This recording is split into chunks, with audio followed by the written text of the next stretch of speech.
Hi friends, in the recent past, many students requested me to upload a guideline video for the preparation plan and strategy for history subject for UPSC Civil Services examination.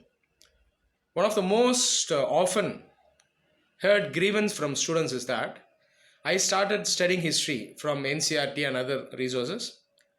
I am coming across lots of facts and figures. I'm not able to study in organized manner. I'm not able to remember everything. I often hear this from many students. The main reason why you are encountering this problem is that you are not preparing in the right manner. You are going the wrong path. First thing, you have to study history from limited resources. You should not study history from many resources in a disorganized manner. Second thing, you should study only those things that are needed for the UPSC examination.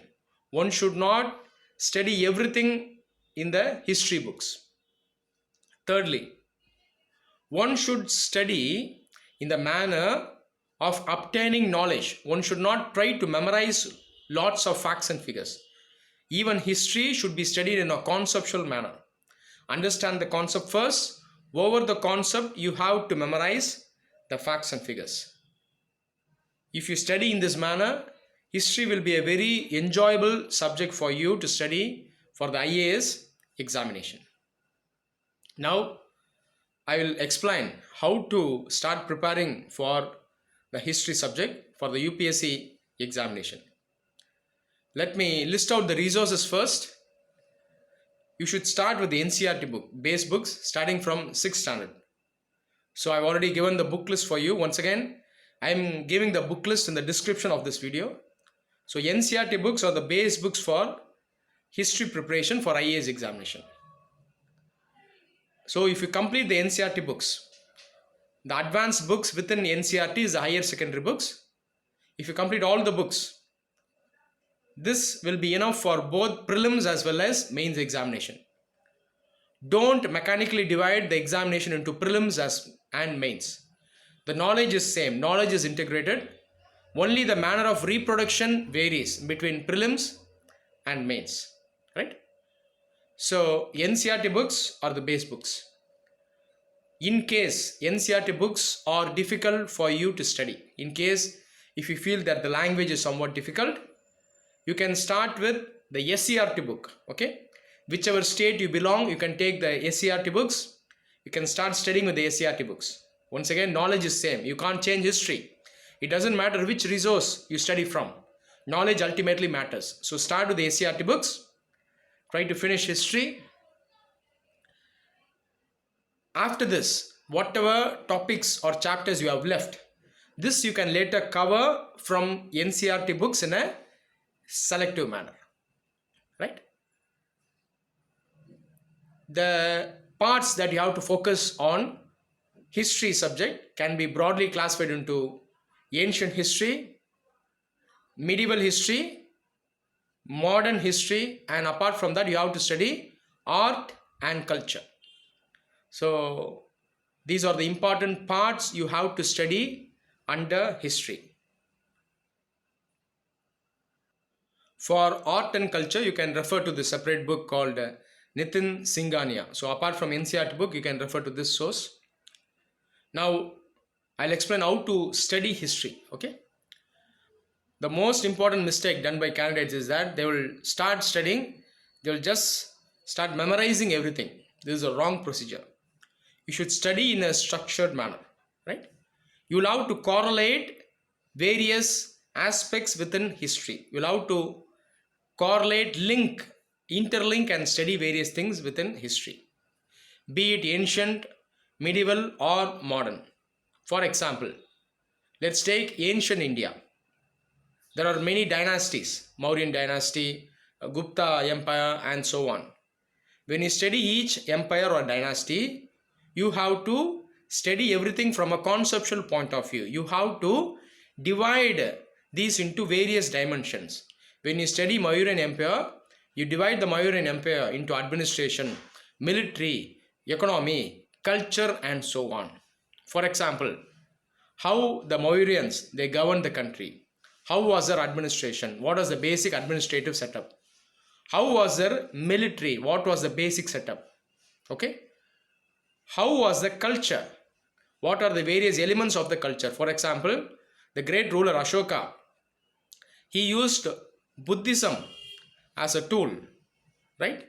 He used that as a form of soft power. Dhamma was his policy. So you have to study all these aspects. So this you have to compare with other empires. For example, under the Gupta Empire, many things were different when we compare it to the Mauryan Empire.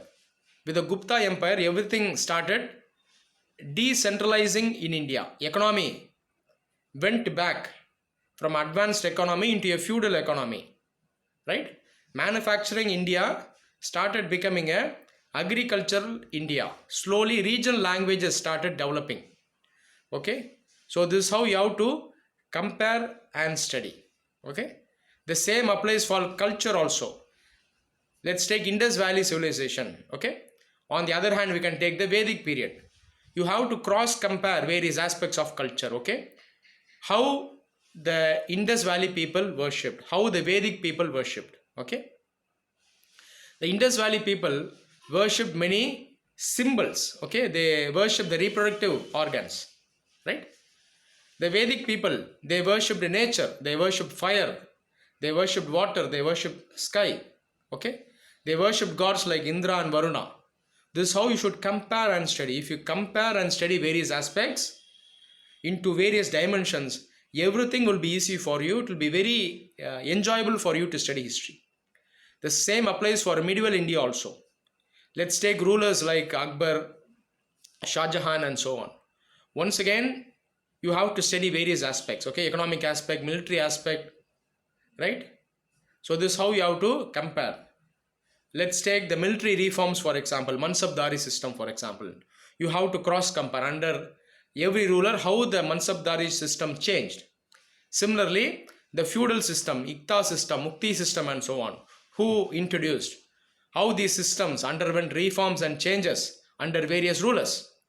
Similarly, economy, you have to cross compare various rulers like Sher Shah, Humayun, Babur, okay, Akbar and so on. What reforms they brought in, what agriculture reforms they brought in, okay, what agriculture reforms Akbar brought, what agriculture reforms Shah Jahan brought. You have to cross compare and study. Okay, Dasala system. Okay, right? So this is just an example, right? So this is how you have to study. So under this concept, you will have to study various facts and figures. Okay, under Mansabdari system, you have to study what is Zat, what is Zawar. Okay, under administration, you have to study who are the important administrators. Okay, Mir Bakshi, okay, Mir Saman, and so on. Okay, Diwan, and so on. So under the concept, you will have to memorize the facts and figures. Apart from this, you have to be very thorough with the chronology. Once again, you will have to understand everything. Okay, if you take ancient India, you should know the chronology. Okay, Indus Valley civilization, Vedic period, age of the Buddha, okay, age of the Nandas, Mauryan dynasty, then Gupta empire, then decentralized empire. Okay, this is how you should study. You should know the exact chronology. If you know the chronology, once again it will be very easy for you to study.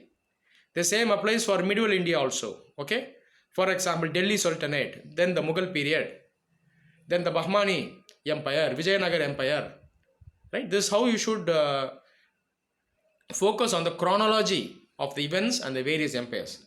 So first thing, compartmentalization into various aspects based on various dimensions. Second thing, you have to chronologize and study. This is very, very important. If you do this, memorizing facts and figures will not be an issue at all. If you understand the concept, if you are able to cross compare, you can easily remember the facts and figures. You can easily eliminate the wrong statement and arrive at the right option in the examination. This is how you should study history. Many students, how they will study history is that they will not write and study. They will simply orally or visually they will study. They will not even study, they will read. If you don't write and study, that will not qualify as studying itself. I always used to stress this to students. You have to write and study. Many students, what they will say is that, sir, it's taking much time for me to write and study. I'm not asking you to write everything in the book. Okay, you take the book, understand the concept, write down what you have understood in a concise manner. This is how you should study, simultaneously writing whatever you have understood and studying. If you study in this manner, you will understand the concepts very well. You will not forget everything. Okay, anything. Even after 15 years, even after 30 years, you will not forget. Right? Only facts and figures you may forget, but this can be overcome by regular revision. So this is how you have to study history. Keep the resources limited. I am stressing again, keep it limited. Apart from NCERT books, you can use this Nitin Singhania book for art and culture. And apart from this Spectrum book can be used for modern Indian history. Once again, many students, they will use the Spectrum book as the main book. Please don't do that. This is just a supplement. I will tell you for what purposes you have to use the modern India Spectrum book. You have to study the important organizations like social reform movements from this book. Secondly, study the important personalities from these books. Okay, what are the achievements? What are the organizations they started? Okay, what are the books or journals they wrote? So you have to study these from this book.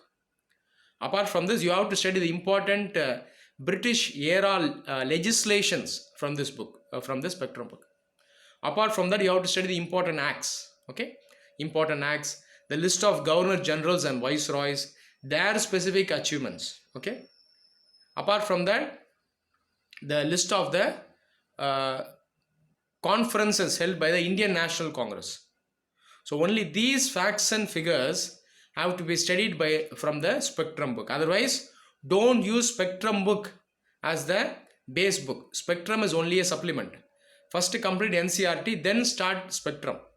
If you have studied modern India NCERT higher secondary book fully and properly, and you have understood the concepts, you can complete this Spectrum book in a matter of 4 days.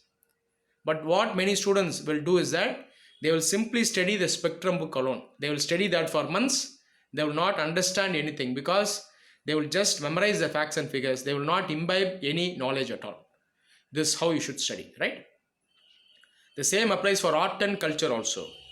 From NCERT book, when you study overall ancient, medieval and modern India, you will automatically study the cultural aspects also. For example, under medieval India, you will study the aspects of culture brought in by the Delhi Sultans and the Mughal rulers. Okay, so this you will automatically cover. Apart from that, you will specifically cover art and culture from NCERT book. Okay, NCERT book and Nitin Singhania book.